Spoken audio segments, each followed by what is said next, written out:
Okay, I think we can start already. So hi everyone. Um, okay, sorry. Okay, now. So welcome to this info session about the financial support to startups open call. I'm Mario Velasco. For the ones who don't know me, I'm the community manager of the Startups Growth Lab, the platform through which you have applied to this info session. And today we have part of the investment team from EIT Urban Mobility here with us. Among them, Katarina, Anna, Mateusz. And Mateusz is going to be the one presenting today and delivering the info session. So without further ado, we can start. I give you the floor, Mateusz. You meet yourself. Okay, good. Already afternoon, everyone. It's super nice to see that many of you today. I hope it will be a fruitful and a brief session.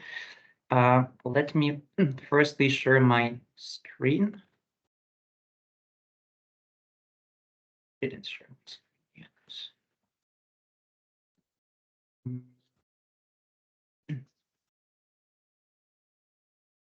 Here it comes. Could you see? Okay, perfect. So as commented, let's jump into the topic of the webinar.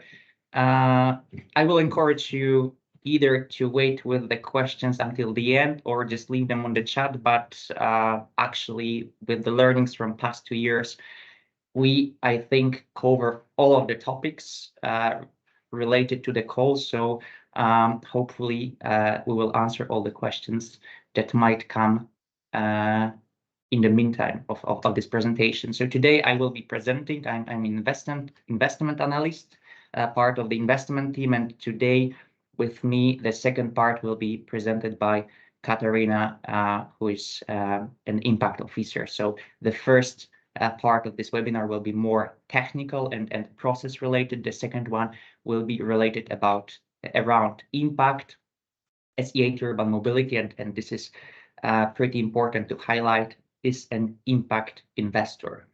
So let's start. Let's go to the first slide, and I should put it at the end, but actually I would like to start with this.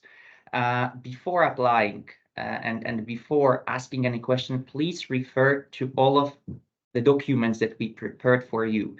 In the past years, it was a lot of misunderstandings, sometimes very late or last-minute communications on the topics and matters that were clearly stated in our call manual, in the investment thesis, or in frequently asked questions. So every year we gather the most frequent and recurring questions and we answer them in a structured way. So we will share with you both the recording and the slides, and here each document has a hyperlink, so you can click and access the document directly and read through. Also, all these documents are linked in our website. We also update our LinkedIn. So I really encourage to read first all the information before sending us an email or just pinging us via LinkedIn, because it will really help us to work smoothly and not delaying our response to you, because sometimes there is simply too much questions coming.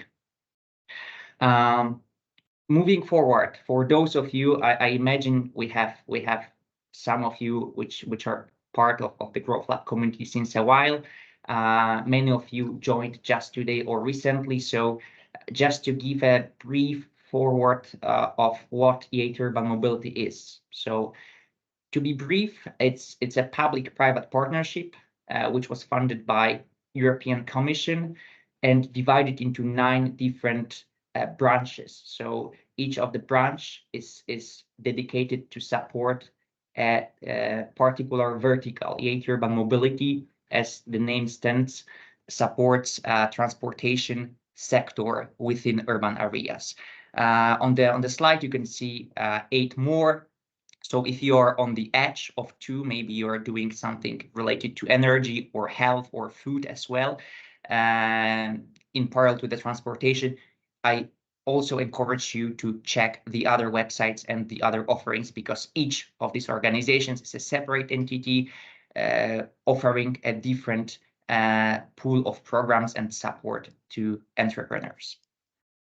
How we are working, we are divided as an organization, to put it in brief, into 4 big sectors or thematic areas, let's say. So we are building an ecosystem where we connect, where we connect the education, where we connect innovation, support to startups, and of course, we invest. And the topic of today's webinar is centered about our investments. But to stress, some of you may find relevant checking our acceleration programs, our events that we attend, or even city or industry pilots also that we host.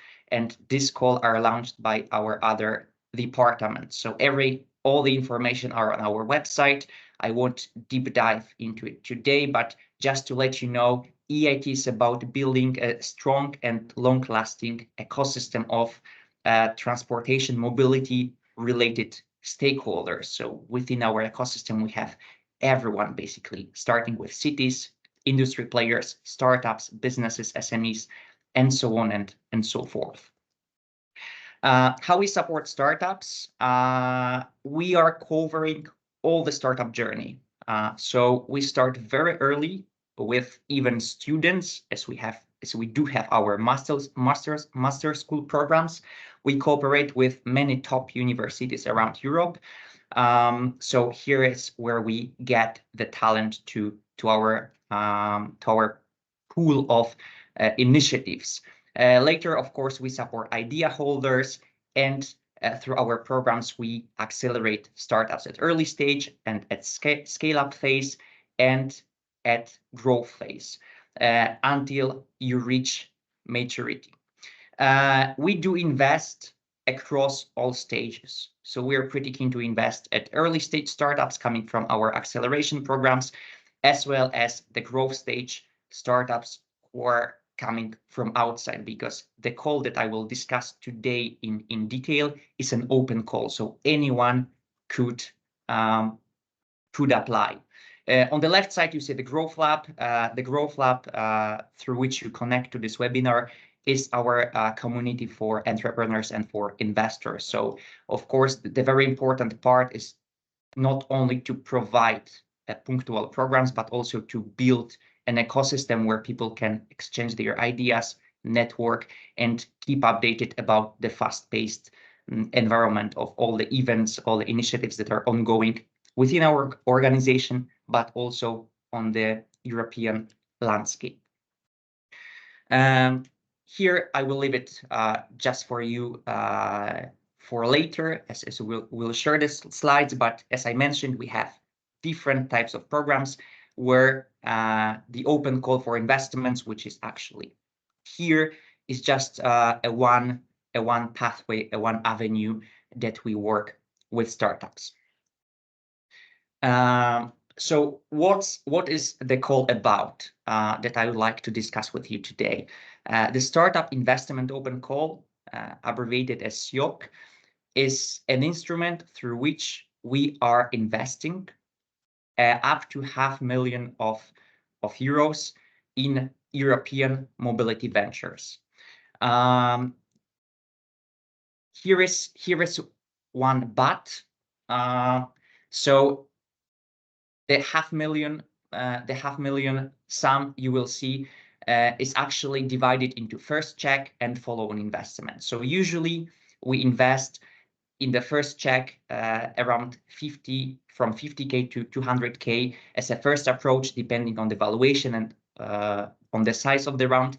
And later, if the cooperation unfolds smoothly, we have reserved a budget to follow on with a bigger amounts, which can go up actually to €500,000.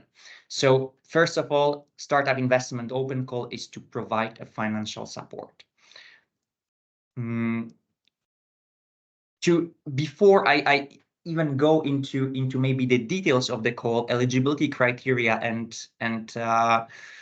the specific requirements, I put here this slide also to demystify some general assumptions. about this YOC, because I'm aware after 2 years of running this program that there is many assumptions done in regards to the European flag that you can see at, for instance, on the bottom part of this slide. Yeah, so EIT Urban Mobility is a public organization. It's partially true. So we are a public-private partnership, and our goal, our mandate is to become financially sustainable after the 14-year funding cycle. So we started in 2019, let's say 2020, and until 2034, we need to be financially sustainable fully. So the co-funding rate from European Union is lowering every year. That's why we're investing. That's why we are on the open market, and we strive to be an independent organization. That's why we are not giving grants and works as another granting body, supplementing, let's say, national and or regional bodies. We are an organization which works, let's say, as an investor, even if our setup is a bit more complex. EIT Urban Mobility only invests in alumni companies graduated from its programs. This is the question that also is recurrent to my mailbox. So we invest in any company that is registered in EU and Horizon Europe associated countries. In our documents, you have the full list of those countries that are associated to Horizon Europe. And you can find it under the first search in Google, for instance. Yeah, so we have more or less 44 eligible countries to apply for this call. Why is it like this? Since we are co-funded by EU, our mission and our legacy is to awake the business ecosystem and the entrepreneurial ecosystem in European Union. That's why we are focusing right now on those geographies. It doesn't mean that in the future we won't go broader, as many of our companies are right now scaling up outside Europe, and we of course would love to welcome companies from other continents to Europe as well. But at this moment, this is the strong and hard eligibility criteria. So when you are applying, you need to be registered, incorporated in one of those countries. It does not mean that it has to be your headquarters. There are a couple of examples when the company is big enough to have a subsidiary, to have the second office registered in Europe, and this is enough. The Startup Investment Open Call is a call that, let's say, has no strict deadlines in terms of submitting an application. So you can apply anytime you want within the current, let's say, work program, which is until the end of 2025.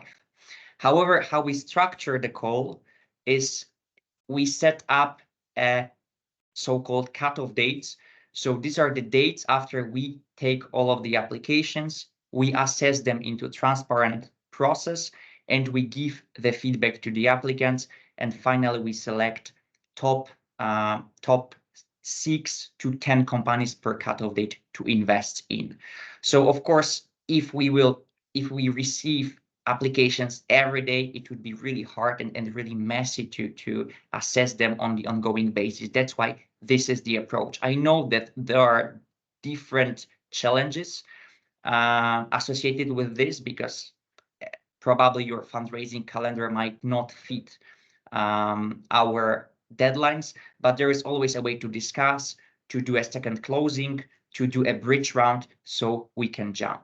So in terms of the timeline, which is the first important information, at this point, all the applications that will be submitted until 29th of April will be evaluated over May. And then we have the second cutoff date in September. So we start as of 7th of September, we start evaluating the applications that will come between end of April and September. The cutoff dates in 2025 will be probably January, May, and September. So we'll have 3 more cutoff dates in 2025. So more or less every 4 or 5 months, we are having a cutoff date. Really important point here, again, building on my experience, please try to submit at least 1-2 days earlier. I see at least 30% of applications in coming the very last day, even the very last hour, and some of them coming couple of minutes after the call closure or the cutoff date closure. And here, even with the amount of emails I'm receiving, I cannot do anything or prolong the period. 5 p.m. 29th April is the cutoff date. We need to be transparent towards all other applicants, so please do not wait until the very last moment. I do understand that many things can happen from today until end of April. You might have a new investor, you might have a new customer, but I think that submitting more or less 1 week before will give us a good approximation of where you are. So please do not wait until the very end. This is the very important point, as this was a really, let's say, disturbing and recurring issue during the last year's cutoff date. Here again, I'm showing you where you can find our call manual, and this is where you will find after this webinar all the informations related to the process, to the eligibility criteria, also to the assessment criteria. So in the call manual, we described everything in detail.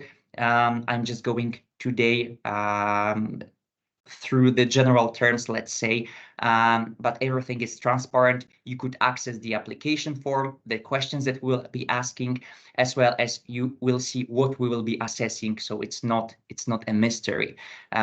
So you could emphasize in your application what we would like actually to see. Moving into detail to our investment policy. What are the checklists we're looking first when we screen your applications? So as I mentioned, you need to be an EU member state or Horizon Europe associated country company. So the incorporation is mandatory, and we will require at the later stage an incorporation certificate. So please do not state you are incorporated, because if you cannot provide such a document at any stage of the 3-stage process, you will be just dismissed. The next one is a pre-money valuation. So EIT Urban Mobility is an early stage investor. We are capable of invest to up to 20 million pre-money valuation.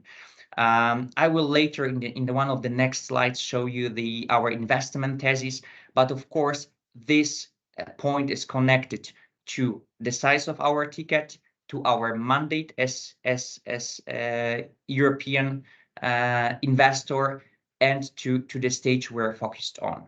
So the valuation is coming either from any accredited investor from the current round, your lead investor, or the previous round that you raised, or your own assessment. So we will be waiting for your benchmarks, for your company valuation assessment report, let's say. I will also discuss it briefly later.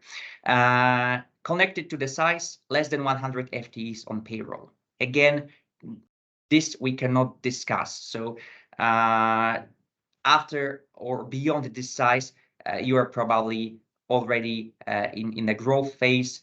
It's too big for us to join the round. And then 3 checkpoints that really strengthen your application. So of course, gender balance and skill diverse team, which is the core philosophy of EIT Urban Mobility investment arm, track proven and clearly demonstrable environmental and societal impact, and of course, innovative product, service, or business model with strong use case in mobility. So EIT, it could be unfold to European Institute of Innovation and Technology. That's why we are investing in innovative ideas. Innovation could be understood as product, service, or business model, or any approach that enrich the existing status quo in the mobility sector. Yeah, we are not restricted strictly, let's say, to the mobility vertical per se. We're happy to invest in, let's say, prop tech, in cybersecurity, in robotics, as long as at the moment your company is focused on the mobility sector. So you could demonstrate a clear use case and the willingness to work within the mobility sector. So here I just mentioned that the first three are eligibility criteria. The other three are more about the strong points that you should comply with to have greater chances to go through the process. Here, once again, in the next slide, I'm just summarizing the first 3 points, and this is checked just after your application is submitted. So if you are not fulfilling these criteria, you cannot participate, you cannot be assessed, and this is not to be discussed. The other things, the innovation component, the impact component, and so on, this is subject to the assessment, to the broader discussion, and this is where the process kicks in. Here is the investment thesis that I mentioned before, and I think it's a really good moment also to discuss it. So first of all, I've started with the pre-money valuation, which is up to 20 million. With this, there are two connected points: target initial investment and target equity. So with 20 million pre-money valuation and the target initial investment of 200K, we could reach 1% of the ownership in the company. So this is what we are aiming for. We are a minority investor. We aim for the 1 to 3% of ownership in the company. And of course, the initial ticket depends on the valuation. Yeah, so 50K, it might seem not that much, but if you're super early stage and your valuation is 2 million, 50K probably also gives us our sweet spot.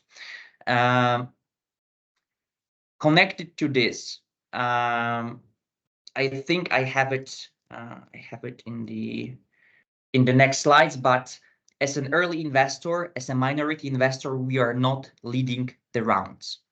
Okay, so to the all applicants, we expect that you have a lead investor in place, or you have at least soft or hard commitments by the time you are selected.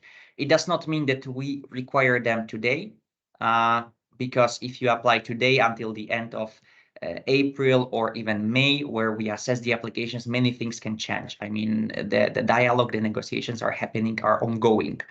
But until the moment we invest, we expect to co-invest with other investors. So you could see us as enhancing your runway by committing additional capital to the private capital that you get.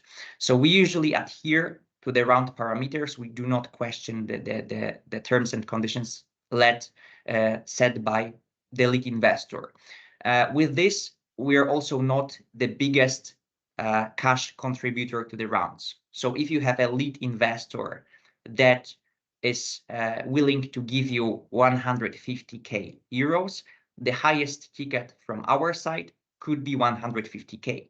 If we give more, probably we would aim to have a lead investor position, and this is not our goal. Our goal is to have a broader portfolio, to invest a bit more tickets per year, and to support more entrepreneurs across Europe. It's contradictory to what typical VCs are doing. They are doing less investments, they are doing higher tickets. So again, this is connected to our philosophy. In terms of the the technologies that we're interested in. As I mentioned, we are pretty flexible. So we are, let's say, sector or vertical agnostic, although we are investing or we are increasing the capability of innovations within mobility sector. We're happy to invest in anything that have a strong use case in the mobility ecosystem. So here you could see the examples of most of our investments and capital allocation. So the main avenues we committed our capital to are active mobility, city logistics, mobility and energy, or for instance transport infrastructure. And within those, there are 20 examples of what are the main topics or drivers that companies are pushing for within. But again, if something is not mentioned, it doesn't mean that we cannot invest. Yeah, I can check with you if you're outside or if your product or service is really unorthodox. But again, it's all about justification and your vision on how you can contribute to the mobility sector in the middle to long term. Again, call specific requirements. So apart from the eligibility criteria, which is again incorporation country, number of FTEs on the payroll.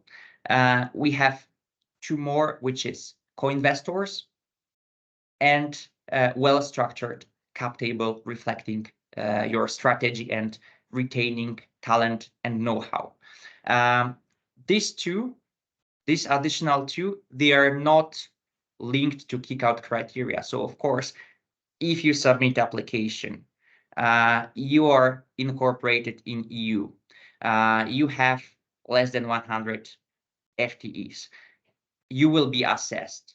But again, if in the end of the process, you do not secure any additional capital and we are left as a single investor, we won't proceed. It will be a deal breaker event.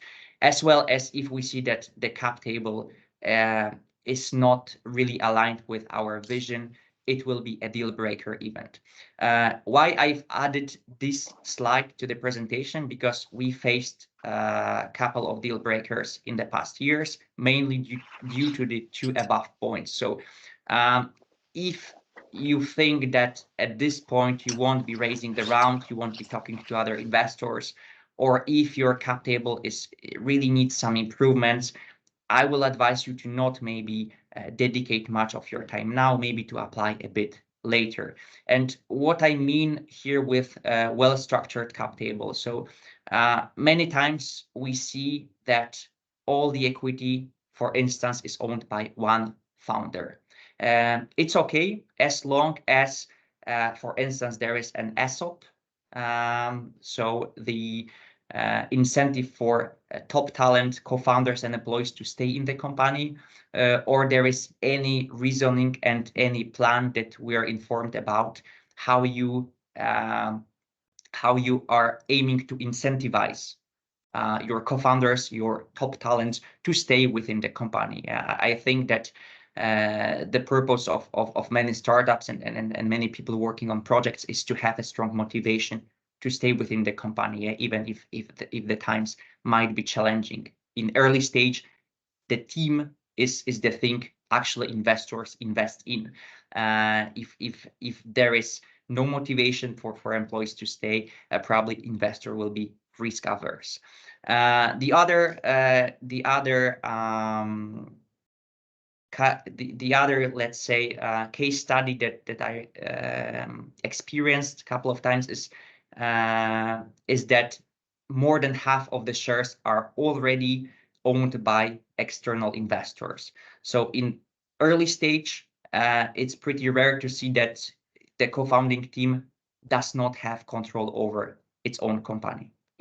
Unless it's let's say a spin-off or any other vehicle that might have a justification in such a composition of cap table. But in all of these cases, we will probably ask you, or we would expect a deeper explanation why it's happening, because of course jumping into the vehicle where the co-founders do not have control over the board, the company, is not probably the safest or the risk-averse option that we would pursue. So in brief, just to sum up, I think I went through many slides, and it might be a bit intimidating for now to acquire all of this information. The question is, what do we look for and what we can offer? So we look for a market-ready solutions or traction-backed hypotheses where you can prove that your product, service, technology will work at scale, basically. So many times there is a question which TRL, MRL we are accepting. We are pretty fine with proof of concept stage, with pre-market stage of startups. As soon as, let's say, there is a TRL 5 to 6, you have some traction backed, or you had a first pilot, you have a first non-paid customer who tested your solution, that will assure us that your time to market is short. Yeah, so we aim to invest in companies, we aim to use our budget to accelerate a market adoption of the solutions. If you still need 2-3 years to launch on the market, probably we would advise you to look for national funding, for regional funding. There is many instruments within each country that could help you. For us, it would be great to see that the solution, the product can be introduced to the market. If it's not, because of course we do also accept the solutions that are already on the market to help them scale, and this is a dreamed scenario. We are not looking for solo founders. This is okay as long as the co-founders has, as I mentioned, incentive to stay within the company. But ideally, we invest in teams, we invest in people. This is all about pre-seed, early stage investing. So we would like to see a diverse team with complementary skills that are dedicated to the company. So as well, to put our philosophy on the table, like gender representation and diversity in the team is a strong asset for us. It's a research proven that the performance of such teams is better and higher in the long term. Regarding your product service, we're looking for industry benchmark financial forecast, including your go-to-market approach, sales pipeline, competitive advantage, and so on. This is what you will provide with your pitch deck. Yeah, what we are looking for, it's really to have a deep study of your competitiveness and your vision on how you'd like to approach the market. I understand that many times it's based just on the numbers, but just some calculations or just an assumption that you could grasp 10 or 15 or 20% of the market, it's not enough. It's just the numbers that doesn't say much to us. So having any details on how really you would like to go into and to scale is what we look for. And of course, a data-centric approach, proving that you have a unique market position and advantages that you bring to your clients. Many times we hear we don't have competitors. I think today, after such a big innovation landscape, there are always some competitors, at least who are doing similar to what you are doing. So there is one question in the application form: what is your competitive advantage and who is your competition? And the answer, we don't have competitors, probably gives us a feedback that you did not research enough. So please do stress what is your USP. This is where all the applications should start, and why your solution is basically unique. What we offer on the other side, because I was talking about requirements and what you should put, but the good message is that once you are selected, we really offer much more than the capital injection. Yeah, I would even say that the investment, the cash investment is just a handshake. Yeah, after which there is a long-term relationship, and the strength of the EIT Urban Mobility is within its network, that we have a pan-European network of couple of hundreds of partners, industrial partners, cities, governmental organizations, and so on. So first of all, we are keen to do a warm introductions to our investors within our network. We are keen to introduce you to cities or industry players, depends on the type of your product, because some of you might seen it as an advantage to have a pilot with the city. The others will look for a pilot with the industry player. Cross geography, first mover advantage. So of course we will promote you across the all European Union, introducing you to different players across Europe. So if you're now based in Spain or France or Germany, and you plan to scale up, to internationalize, we will set up a strategy and try to introduce you to your next market. And finally, we increase your visibility. I think now after 3-4 years, we have a big presence on the main events, stage presence, booth presence, and our webpage is visited by thousands of visitors every month. So we will, of course, put your solution, your logo, to our website, to our social media, to boost the visibility of your business. So moving to the very last point before I hand over to Katarina, your submission is a deal maker or deal breaker. And it all starts in our application platform, which is AwardForce. You will find a link either at the end of this presentation or on our website.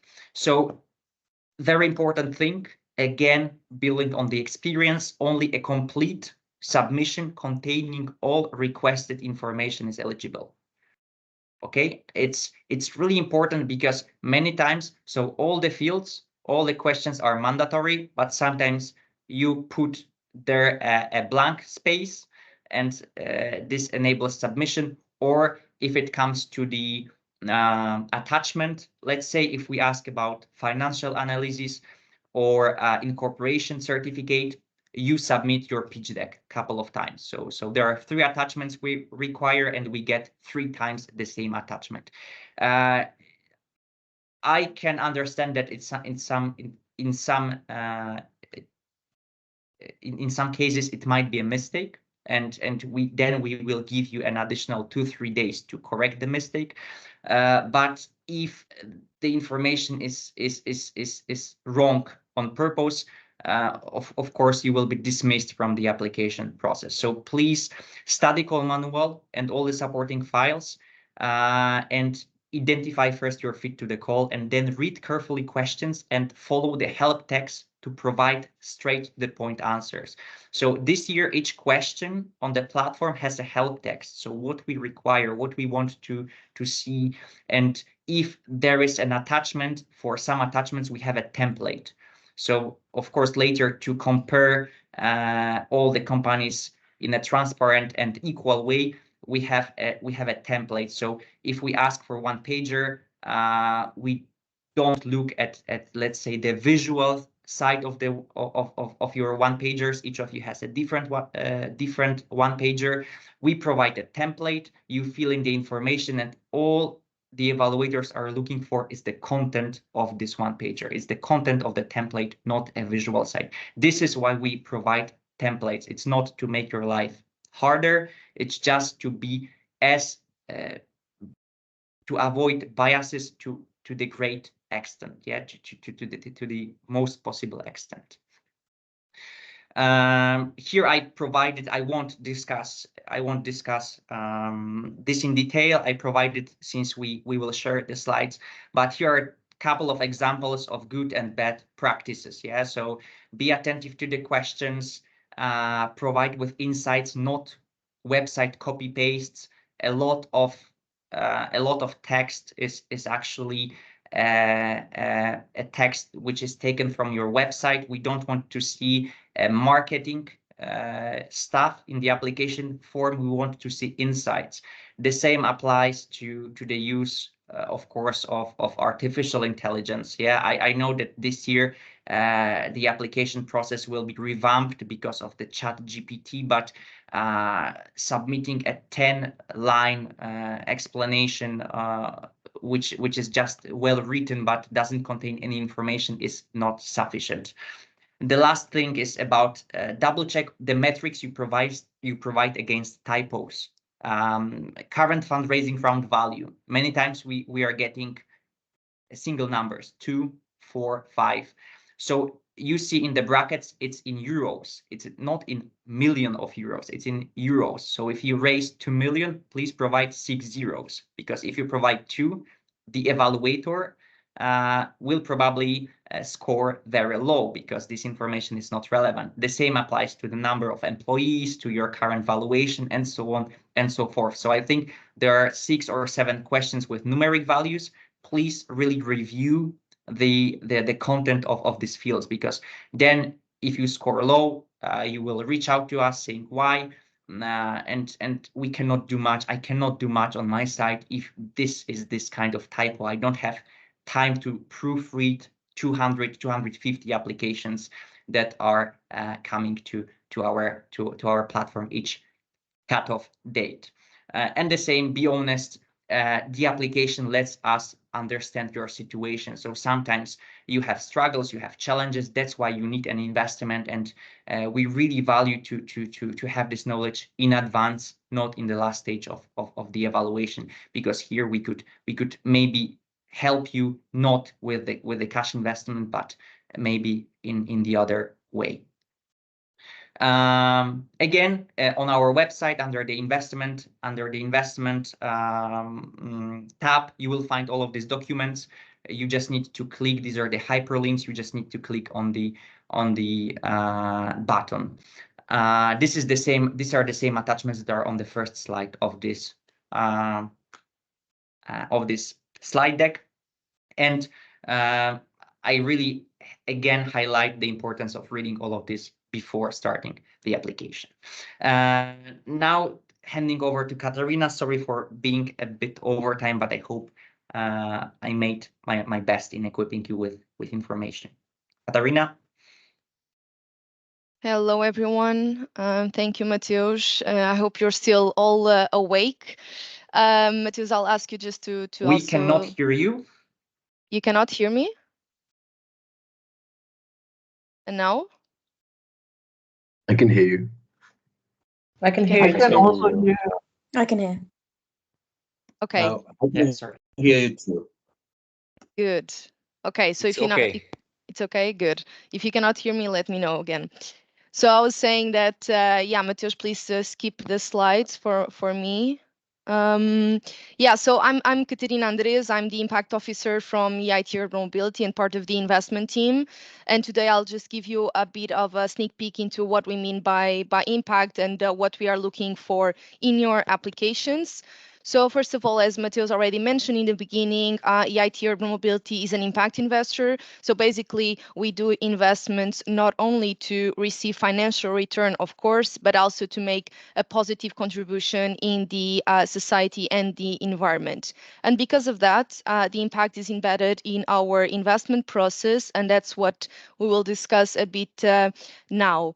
So to clarify, we mainly have two phases in your application process. So the first one is the initial evaluation, basically everything that Mateus was mentioning before, and it's pretty much based on the questions you answer in your application form in our platform awards force. And in case you move forward in the application phase, you'll be asked to pitch live online for the investment committee, and the evaluation will be based on how do you pitch and what you say during your pitch. So in terms of the impact criteria in the initial evaluation, what we are looking for is the assessment of the net impact ratio. So I'll explain right after what this means for us. And also in case you move forward to the second phase, during the live pitches, what we are looking for is a more detailed impact vision and contribution, as well as your alignment with the SDGs that you have probably already heard about. But let's deep dive a bit now. So we can stay in this slide, Mateus. So starting on with the initial evaluation, as I mentioned, we are looking for the net impact ratio. So what this means is that basically, since more or less 2 years ago, we have been collaborating with a platform called Upright Project. Probably some of you already know about them. If not, you can also search a bit in case you're curious, because they have like an open access data for free, so you can dive a bit into understanding what's the impact of other companies. So basically, what happens is that in the application form, you'll have to choose from a list of products and services that suits best your company. And in case you don't find that products and services in that list, you also have a chance to write it in maximum 10 words. What is your current business model? And what we will do is, with that information, according to your products and services that you selected and that fit your company, we'll basically assess what's the positive and the negative impact of those products in four dimensions of impact. And those four dimensions are basically the society, the knowledge, the health, and the environment. And with this analysis, basically, this will allow us to know the net impact ratio, which is what I mentioned before. And basically, this net impact ratio indicates basically you as a company considering both the positive and the negative impacts you have, if overall you're contributing more positively or negatively to the world around us. And this number can basically come from 100%, which represents a company with no negative impacts, which is kind of impossible, and there is no minimum value. So of course you want to focus on companies with the highest net impact ratio, which means a good investment for us in terms of impact. So in this phase, our evaluation is pretty much based on data, and that's the only way we can channel our investments to companies with net positive impact in order to move for a more sustainable mobility. On the next slide, you'll see more in detail how you can focus on the impact in case you move forward to the online live pitches. So as I mentioned, on the second phase, you'll be pitching online for a group of evaluators. And here what we look for is for you to deep dive a bit more in detail on your journey in terms of impact of your company. So first of all, we look to understand how your product or service contributes to change urban mobility topics and how it develops with the scale up of the company. So even if you're not aware right now of your current impact, which is normal in some of early stage companies, we expect at least that you mention the impact potential that you can have in the future. Then what we also do is we look to understand which sustainable development goals are you aligned with and how. So in the slide, you're seeing 6 of the SDGs that we care most about as EIT Urban Mobility. But of course, if you as a company, if you believe you're aligned with other SDGs, we want you to clearly demonstrate why and to give more details in how you are achieving these goals. And finally, we also want to understand what is your positive impact contribution to our core impact KPIs. So basically, these KPIs are mainly your contribution as contribution to job creation, your contribution to improve the mobility infrastructure, and more important, your contribution to reducing greenhouse gas emissions. So here, what we look is for more data and your approach.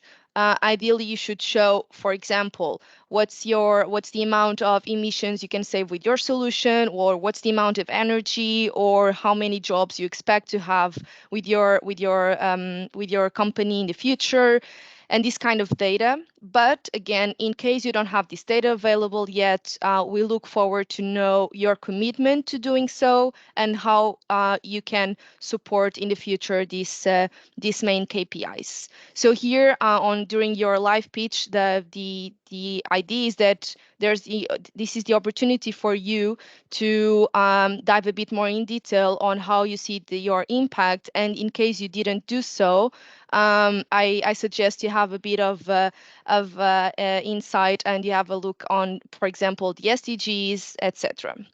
So on the next slide, this is a summary of what we are looking for. So first of all, as I mentioned, we are looking for companies that positively contribute to at least one of the SDGs that we mentioned. And again, if you're not aligned with any of those, we still are open to understand what's the goals that you focus on. We also want to invest in companies that have a net positive impact on the society and the environment with their products and services.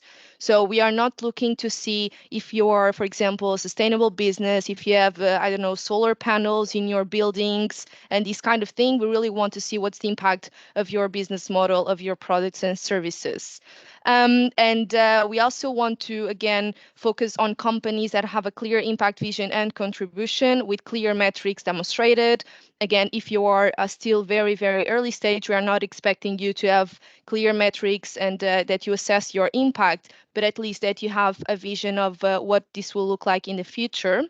And also one of the things that Mateus already mentioned is that we are also looking for team diversity and gender balanced teams, especially the ones that are bigger. So we do not expect that a team with 3 people have a gender balance, but a team with like 10 or 12, we do expect that.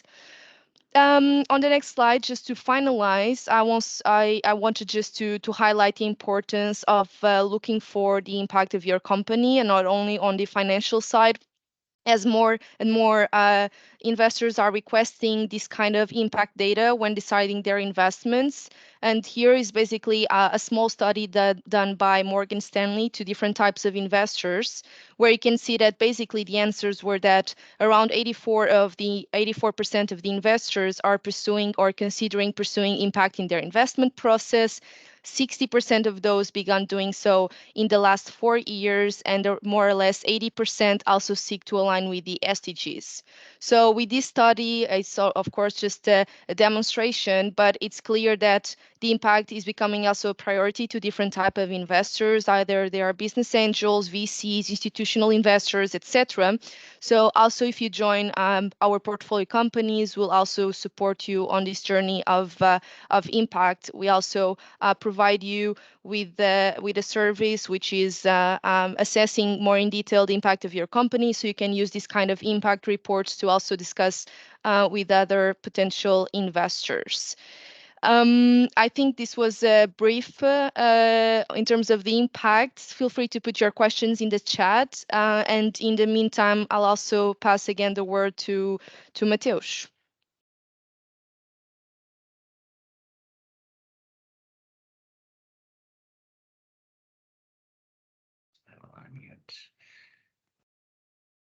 Yeah, Okay, now we so can coming back, could you move it? Yeah, coming back to the presentation, the last part is really, you can benchmark. I mean, what I would like to let you know is that you can benchmark your solution. You can have a sneak peek into our equity portfolio. So what types of companies we are keen to support on, what were the companies that we already supported, so you can maybe already see whether you fit or not, or you can even have a little of the benchmarking.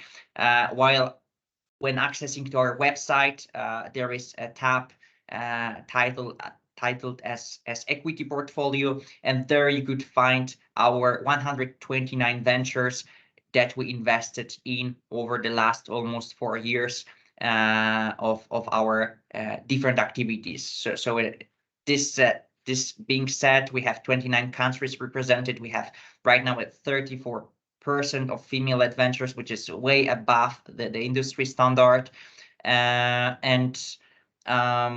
We are keep growing really fast. And as mentioned, this is connected to our strategy. Yeah? So you might think, why 129? But this is exactly our legacy. So to spread, to grow our portfolio, and to support all the European Union regions and Horizon Europe countries to bridge the gap, to bridge the early stage investment gap.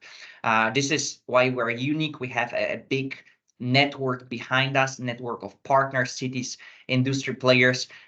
So this is the investment, as I mentioned, it's just a handshake. It's where we can start our relationship, and there we could continue the journey. Now I think it's a fun part. So addressing all of your questions, I will try to check if I'm able to. But before, I just realized that maybe it would be great also to highlight the process itself.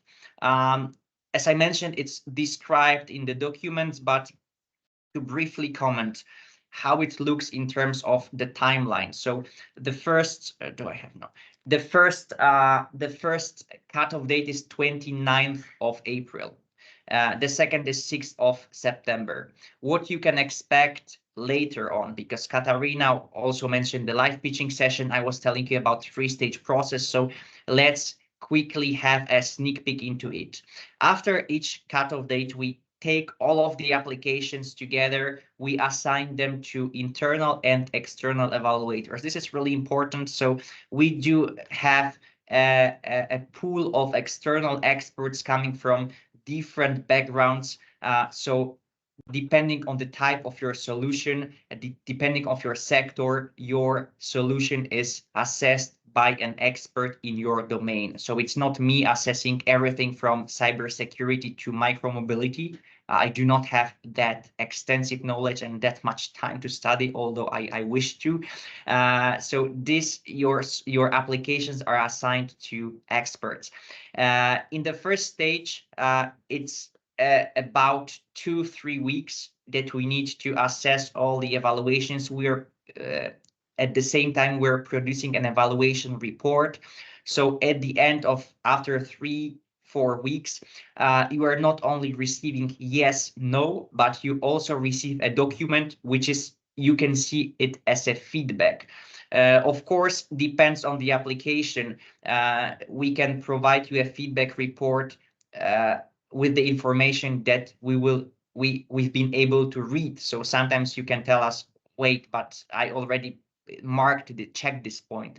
I have more customers and so on. So the evaluation report will be as specific as the information that you provide.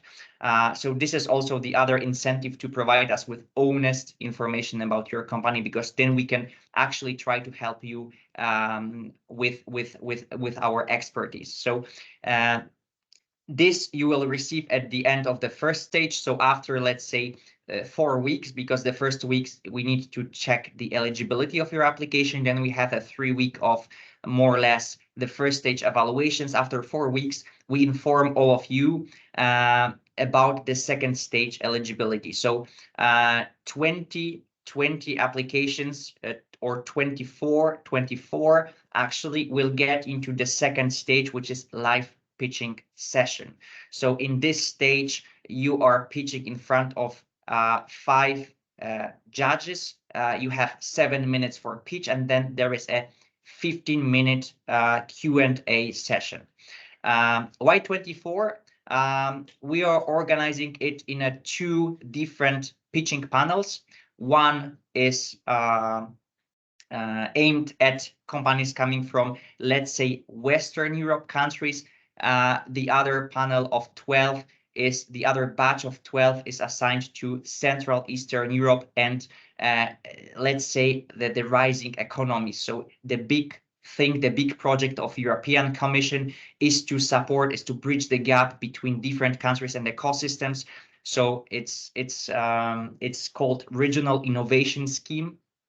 Regional Innovation Scheme. If you go to Google, you will find it. So countries such as mostly Eastern European, Poland, Czech, Greece, Bulgaria, Romania, and so on, they are grouped differently. So to select an even number of investments from all the regions in Europe, we group, let's say, a stronger batch coming from more developed ecosystem and the batch that is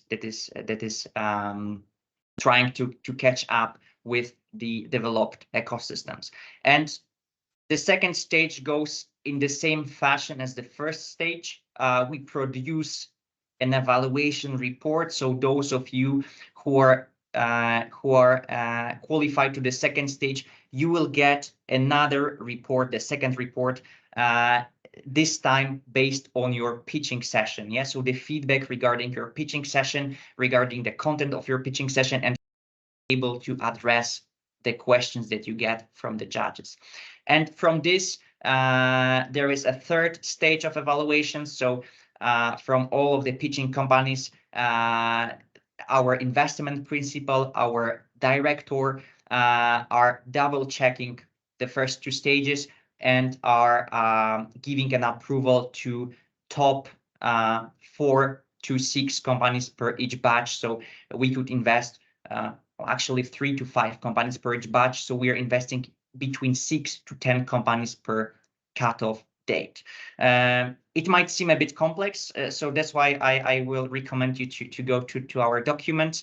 But this is in brief the process, and it takes more or less 10 weeks, because of course behind this we need to assembling the documents, we need to prepare them, we need to send them to you. There is a couple of people on the backstage involved in this, so the cutoff date, which is end of April, probably by the end of June, we will have the final decision. We are ready to inject the money and to move to the negotiations, because after the first stage, if we say yes, of course, then we could negotiate the range of the ticket and the details and double check all of the documents more in detail. So doing a deeper due diligence to check whether all the statements that you submitted through the platform are actually the correct ones.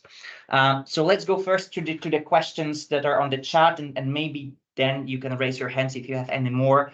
So first question is, can EIT Urban Mobility be the only investor in an investment round? Straightforward answer, no. EIT Urban Mobility is a co-investor, is a minority co-investor to the ongoing rounds. Okay, so we expect you to have a lead investor or any other investor, and we could invest no more than the highest commitment to the ongoing round. This is to extend your runway. With the ticket of 50, 100K, probably we could not provide you enough runway. And of course, we also look to synergize with capital coming from the other sources. That's why it's for us important to cooperate with other investors. An application can be changed once it's submitted. Okay, I will enable to. So that's true. The applications for now, they cannot be edited after submission button. So for those of you who like to submit and sleep well, but still there will be some changes to be done just before the final date. I will enable to making an additions, but please maybe just keep your application in an editor mode and submit when you are pretty sure about your final submission. So maybe just set up a calendar reminder, keep working on your application, and at some point, 2-3 days, 1 week, just click submit button, and from that point you can't change anything that is within the application. Is EIT Urban Mobility investing in mobility as a service or software company which allow people to create new mobility services? Of course, the answer is yes. I mean, we are looking at any potential use cases in the mobility sector, any companies that facilitate creation of mobility services of more livable and greener urban spaces. So if this is the case for you, please submit an application. We will review that. The next question, what if we have a solo founder, but the management team C-level has a diverse background and with complementary skills? So as I mentioned, being a solo founder is not a kick-out criteria. The kick-out criteria is being a solo FTE. So of course, you have to have less than 100 FTEs and more than one person. I mean, we really don't believe that a single person working on the company can take care of marketing, sales, technology development, and whatever else, and legal purposes. So of course, a solo founder having a team supporting him or her is well received. But again, as I mentioned, it's really important for us to understand what are the measures taken by you to keep your co-founders and to keep your talent within the company. Okay, in the past, and this is not really a mystery that in the turbulent times, if there are problems within the company, the co-founders that are not linked to the ownership, that do not have any incentives, they will leave the company. And many big players just ended bankrupt because of that. So if you are owning 100% of the company, please let us know how do you plan to work with your co-founders and your top talent, maybe your engineers that produced a patent for you, a solution that can be patented, how you work with them to not let them go as soon as there is a first issue within the company, because this will come. A startup is a series of problems that you need to solve. This is the straightest definition of the business. The next question, how does it work if okay, in its entirety, startup finds investor, gets the term sheet, and then applies to the EIT fund to get additional financing if the current investor can't offer enough, right? In principle, yes. So we are welcoming. So first of all, again, to stress, we are co-investing in an ongoing round. So it makes sense for you if you are now fundraising or you plan to do so when there is a one-off cutoff date. Then you apply. You have open round. You have a goal of your fundraising, and you are already in negotiations with any investors, business angels, or accredited bodies that could inject capital into your company. What we expect is to adhere to the lead investor. So of course there should be a lead investor, because we are not having the capacity to lead the rounds, to have a board seats and so on. We're a minority co-investor. So yes, we are expecting that you will bring a co-investor to the ongoing round, as well as any other investors if they are. You don't need to have them when you are applying. At the moment that you are applying, it's still many weeks and months until the final decision. So if you think that your solution is strong, is innovative, please submit an application, but please keep looking for investor. Please keep talking to the ecosystem. And by the time that you are selected, if you are selected, then our first question would be, so who is your lead investor, how we could adhere, what are the terms and conditions? If it happens that we really think that your solution is groundbreaking, but you still don't have a lead investor, which shouldn't be the case, because if it's groundbreaking, probably you will attract some capital. We could prolong, let's say, the investment period. We could invest a bit later. If you are selected, then the timeline can be flexible. We don't need to sign the term sheet as soon as you are selected the next day. Of course, we could think about timeline, but this is the signature of the documents. It's indeed subject to having a lead investor on board. Okay, the next question is, I think, related. Our lead and co-investors are still not committed with the percentage of shares they want. despite of that uncertainty, are we eligible to apply with you? Yes, you're eligible. As said, there is no really straightforward answer. That's why this is not a real kick-out criteria. We are aware, and upon our experience, there is a lot of uncertainty. The negotiations are ongoing. Every next day, something can happen in your business. So you can skyrocket in the next 2 weeks. You can acquire new customers and so on. So that's why we understand all of this. And the most important thing that you have a fundraising map, you have a fundraising plan. We would like to avoid situation that you go through all the process, you dedicate your time, you are selected, and then you are announcing that you are not fundraising and you are not interested in fundraising, for instance, because then we cannot join. Basically, we cannot join. But if it comes to the soft commitments, hard commitments, this is all flexible. If you are selected, we're happy to talk to your other co-investors. Just maybe have a short meeting, align on the terms and conditions, so we can move smoothly together. Yeah. So this is let's say the answer that I could provide now. How is the progress for startups recommended for investment from an EIT thematic accelerator? Okay, this is a very specific question. Yeah. So I will tackle it really briefly. At the moment, all our alumni that are coming from accelerator scale-up programs need to apply to an open call.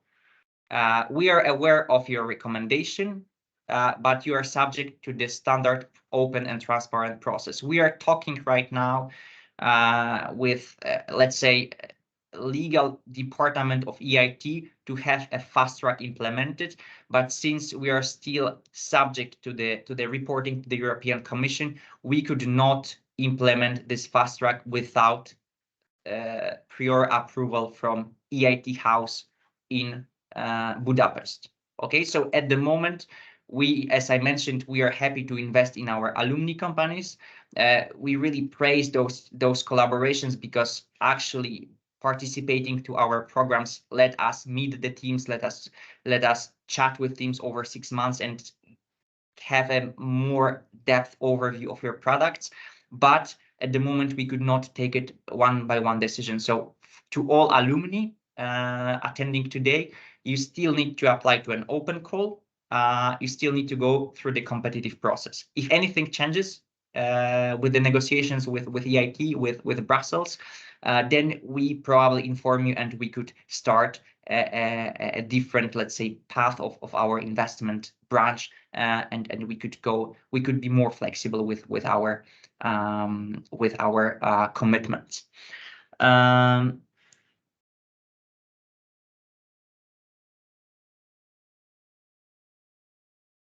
Okay, how we can validate 2 FTEs if there is not yet money compensation for them? For example, there are 2 co-founders working as a part-time in the company. In this case, again, please apply. What we would like to see, so this is also a pretty recurrent question.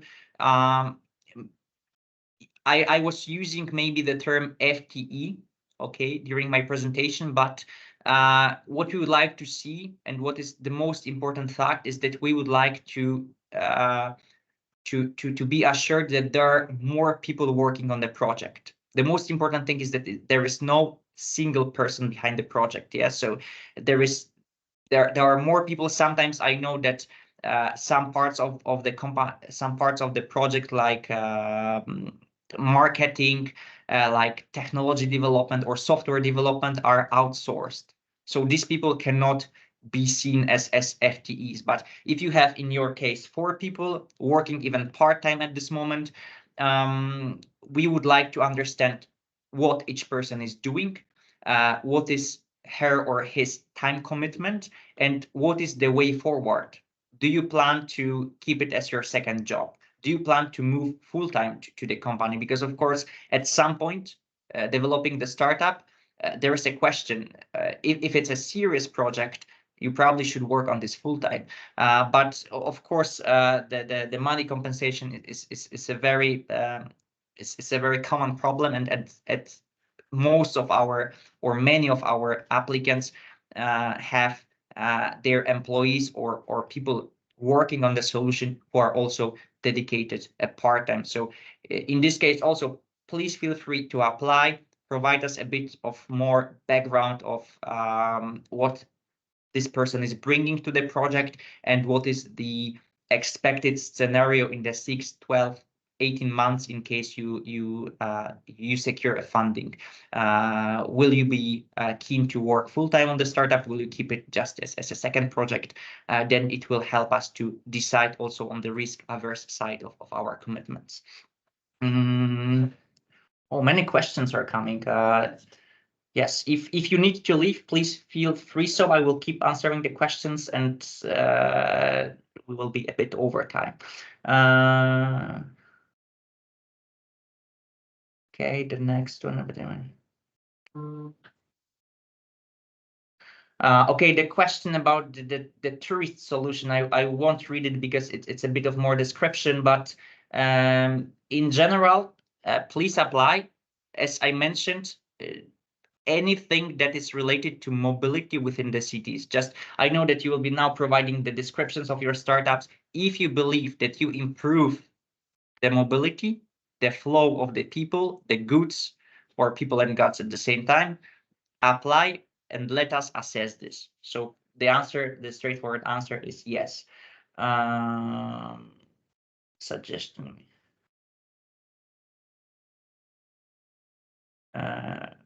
For the investment readiness program or accelerator, please talk to your portfolio manager, as it depends which path would you like to proceed with, either an additional money commitment or open investment. Of course, as an alumni of IRA, you can apply to the open call as well. Open call is for everyone, regardless that your provenience. But for the IRP graduates, you have also a possibility to have an additional 40K funding.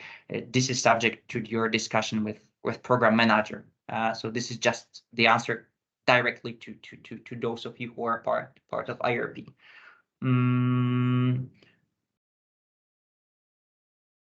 Okay.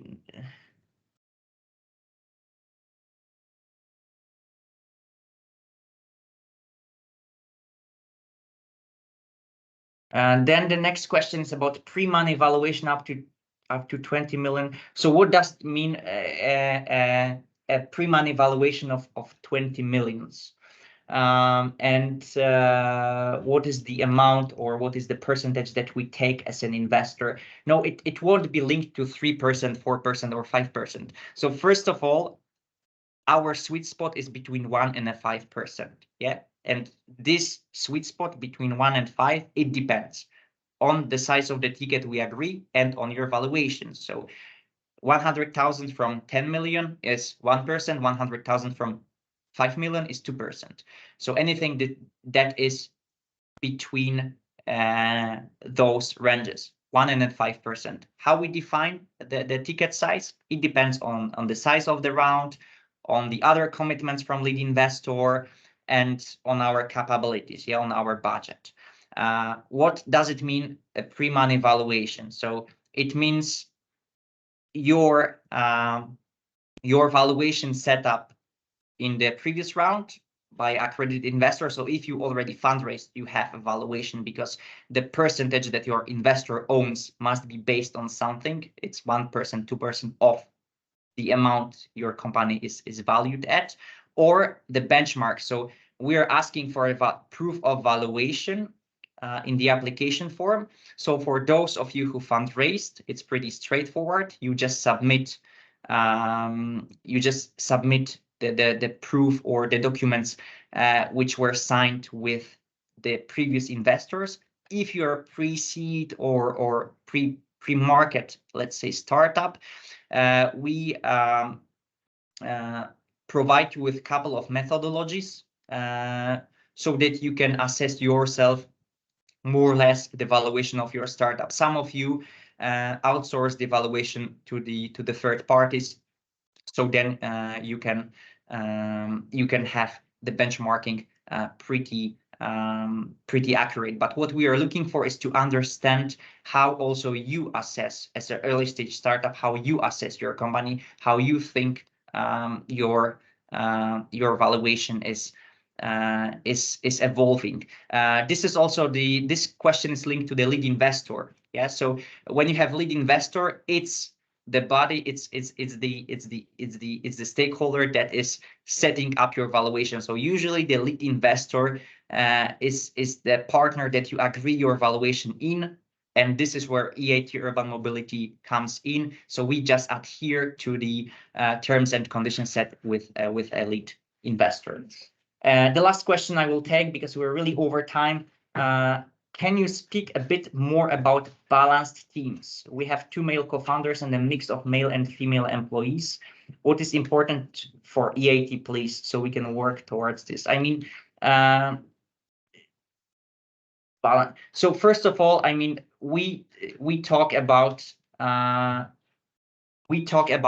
diversity. I would like to emphasize that the gender balance is the numbers that I showed you, as it's pretty straightforward and easy to measure. But we would like to see, first of all, that you have different profiles within your team, different backgrounds, different sectors, different domains of expertise. A strong asset is also within, let's say, balancing your team in terms of international approach, in terms of languages that you speak, because it all helps you to understand the different markets and to scale up. Yes, so we look broad about diversity. If it comes to the gender balance, yes, what we measure as our KPI is whether the funding team, whether the C-level team has a female profiles. So whether there are different points of view coming from having a different, let's say, mindsets at the C-level. We do not penalize the teams if they are founded by only by male founders. Yeah, I mean, it would be a niche shooting, let's say, because of course the startup can be founded only by males or only by females. But what we also would like to see is your approach towards a future growth of the company. So who would you like to employ as the next person? Who would you like to onboard as the next person within the team? In terms of domain expertise, in terms of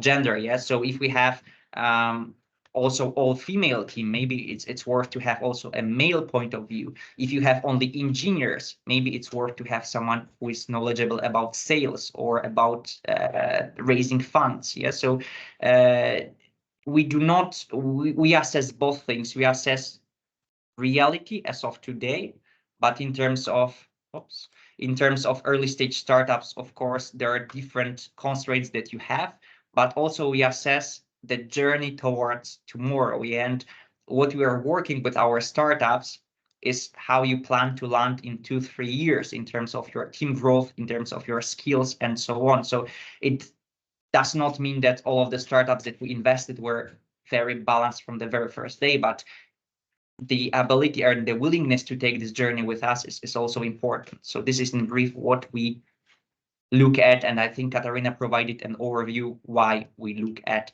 from the impact perspective, which is also proved by research. Okay, thank you very much for today, and sorry for being that over time. I will remain at your disposal at LinkedIn. You will have a hyperlinks here to our LinkedIn.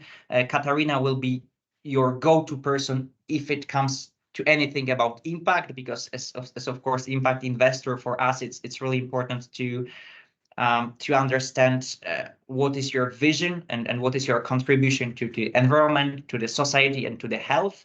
And I will be happy to address any technical or process question if there are any. But first of all, please study all the documents. It's really important to avoid duplicating questions that were already being answered. Having said this, thanks Mario for hosting me today and as a part of the Growth Lab platform, and I will remain on the platform also to address any questions in the threads, relevant threads to this webinar. Thank you very much. Thank you, everyone. Just a note that we will upload this session, the recording of it, in our media center, the proper section in the Growth Lab, and we will send an email with it. So you have it there also. Thank you very much for coming, everyone, and hope to see you soon. Goodbye. Thank you.